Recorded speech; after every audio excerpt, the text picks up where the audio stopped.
Hey gang, what is going on? Well, I'm back here once again with Straight from the Underground, providing my weekly Lucha Underground reviews right here on the channel. I also want to thank each and every one of you that take your time to leave your Lucha Underground review in the comment section for the previous episodes, and make sure to do so for this one as well. This is the 7th episode of the 2nd season, and overall, I have to say, this may be my favorite episode so far. Why? It wasn't because of one segment or match in particular, but the whole thing was just really fun to watch. And not just that, but I would say it was the episode that has gotten me to express, when I usually watch wrestling, I don't react a lot, but when I watched this episode, there were a couple of moments where I was legitimately either laughing out loud or reacting.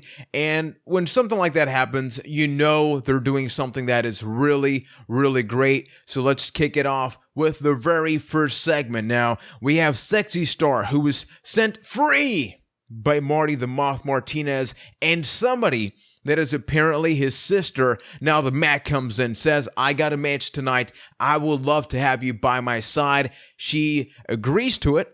And then we go to our first match. So it is the Moth versus the Mac, accompanied by Sexy Star. Pretty good match here. Your standard Lucha Underground match featuring a ton of great things. However, at one point, the lights did go out.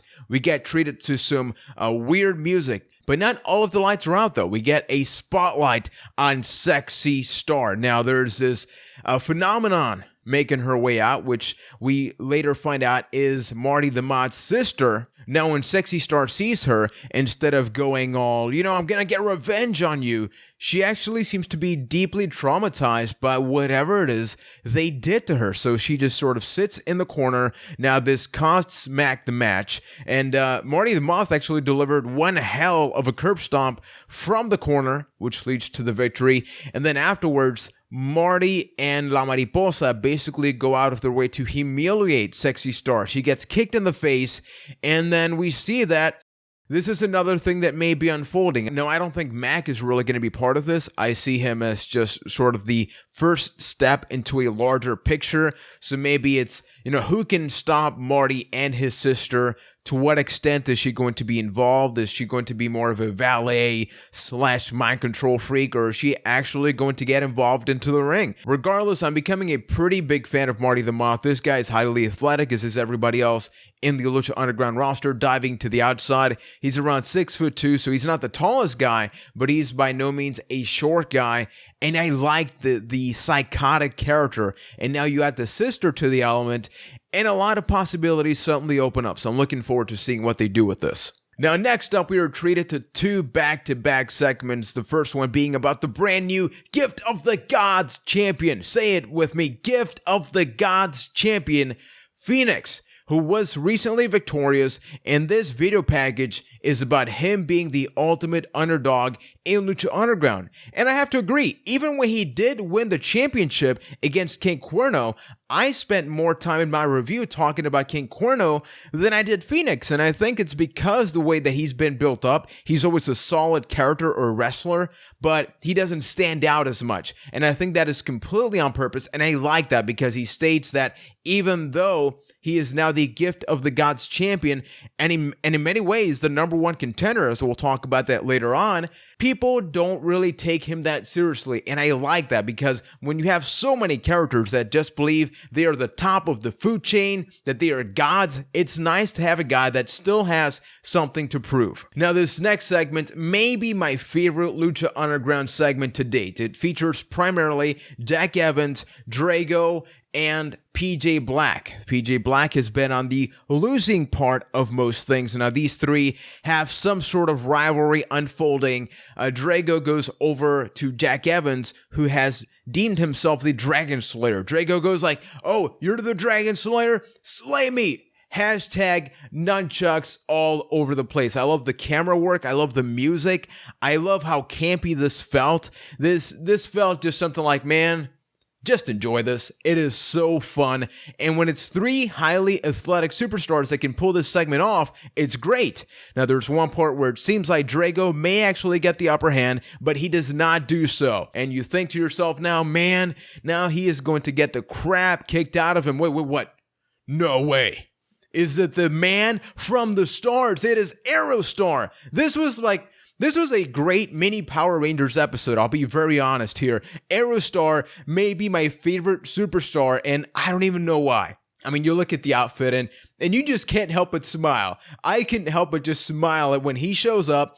Now, Jack Evans and PJ Black walk out, so PJ Black is now, I'm assuming we can officially say he is a bad guy. He is a heel, and this may be leading up to a tag match, maybe next episode or something, but I love this so much.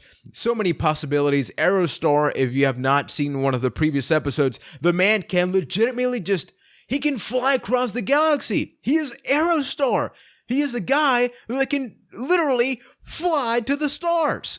In the podcast, I told this to Keith, and he just freaked out. Like, oh, so good. So good. Now it's time to talk about the second lucha of the night. The Man, the Machine, Cage versus Johnny Mundo in a no disqualification match. Now, Cage is already in the ring, but then we see Taya come out. Taya has been one of the latest acquisitions in Lucha Underground. Now, she is basically deemed as the female version of Johnny Mundo. Hashtag abs game is strong in this one. She reveals that because Johnny has already been victorious previously, she is actually going to be the person participating in this no DQ match.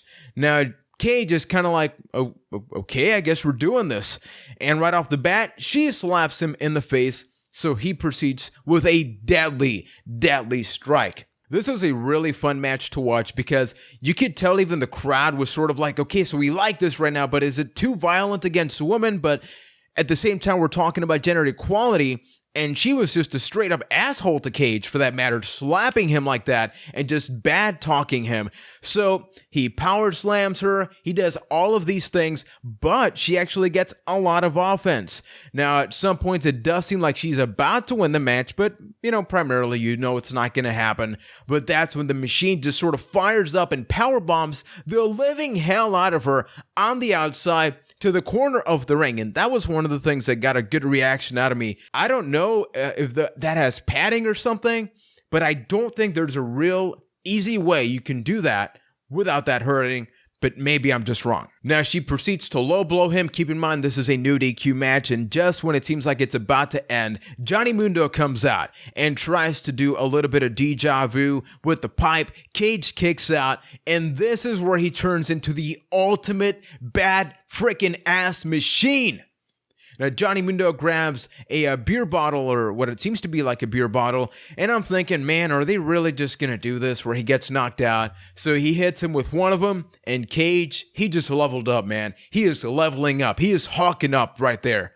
So Johnny Mundo says, well, let's try another one. Nope, doesn't have anything. He doesn't want anything to do with Cage. He goes out of the ring, so Cage hits his finishing maneuver on Taya for the win, and just the way that happened, the crowd, the way the announcers reacted, the way Cage reacted, the way Taya was like, what the hell? Like, you're supposed to be helping me out here.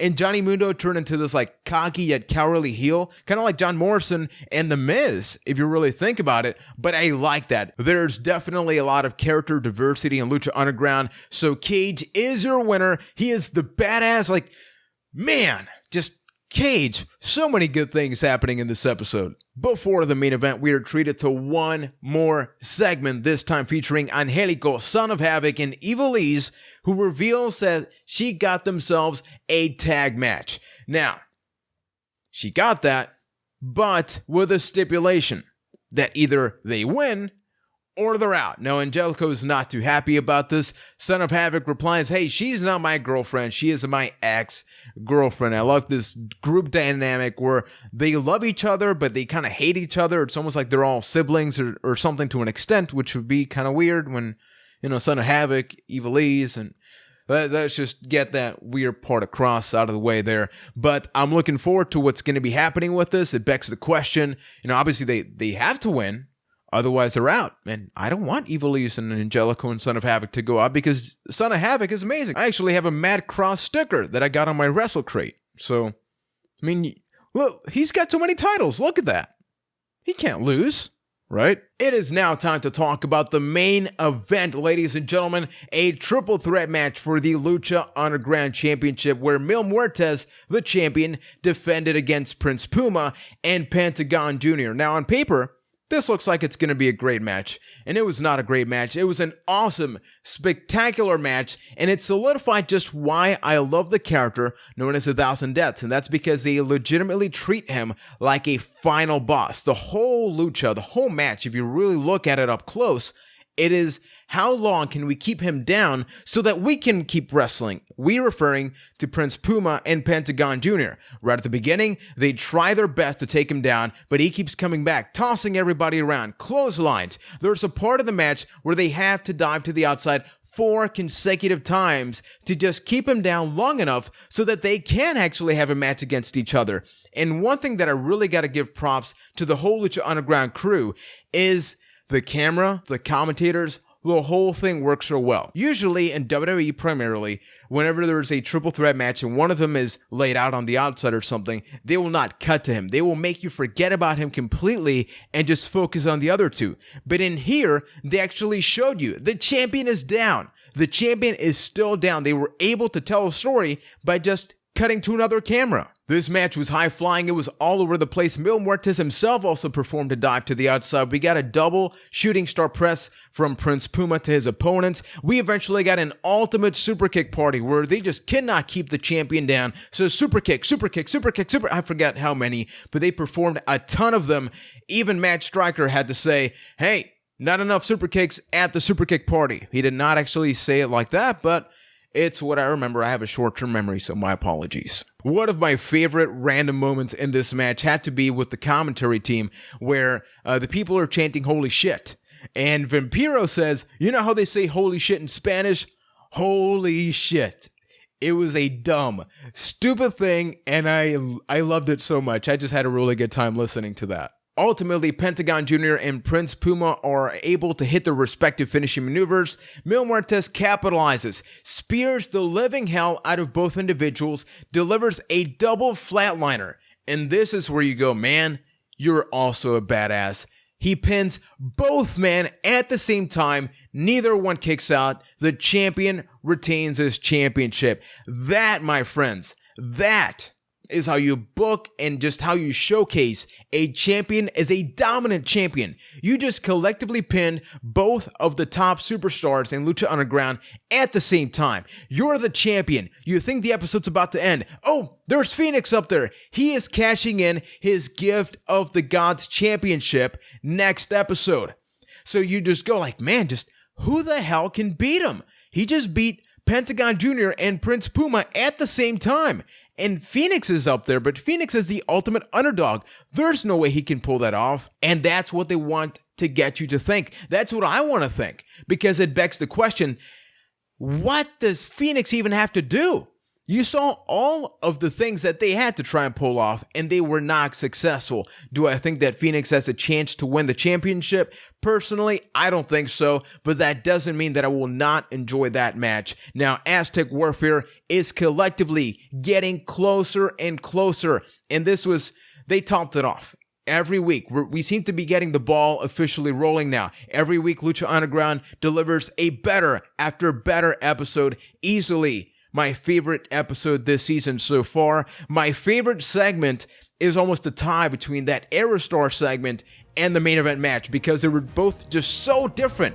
One of them was completely outrageous. Why does everybody have nunchucks? I don't know, but I kind of like it. I liked it. And the main event was great. Now, I would like to know which was your favorite match or segment. Definitely drop a comment below with that, as well as your overall impressions on this episode. Where do you think Marty the Moth and his sister are gonna go with Sexy Star? And do you think there's any chance that Phoenix can actually beat or even survive Mil Muertes? Also, let me know that in the comment section. We are getting close to WrestleMania, so right off the bat, I do want to thank you once again for your support. If you have any suggestions for things you would like us to do for WrestleMania, around WrestleMania, also leave that. If you like this video, make sure to like, subscribe, join the family, check out the podcast, available every single Tuesday night. And remember that we have a small change in the channel.